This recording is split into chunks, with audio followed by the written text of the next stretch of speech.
Lizzie's first mission was to organize an army of women who complemented Bishop Mason's prayer and fasting mantle as a warrior on the front lines, carving out an astonishing number of souls being swiped into God's kingdom.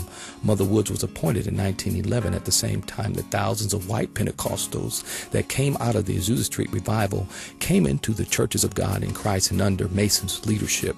Noted scholars document the phenomena from 1911 to 1914, during which time Lizzie also assisted in encouraging prayer groups within the white Church of God in Christ churches. Lizzie was called up to work with the white females during a time when racial prejudice and Jim Crow was at its height.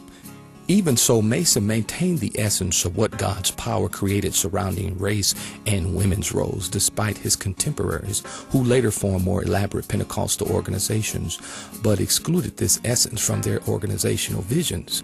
Not only did Mason set the standard for the future surrounding leadership development for women in ministry, but he also practiced interracial unity during the height of the Jim Crow in the United States by ordaining thousands of white ministers.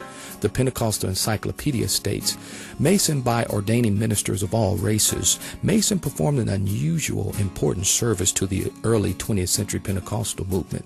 Mason appears to have been the only early Pentecostal convert who came from a legally incorporated church body. He could thus ordain persons whose status as clergy was recognized by civic authorities. As a result, scores of white ministers sought ordination at the hand of Mason. Large numbers of them obtained credentials carrying the name Church of God in Christ.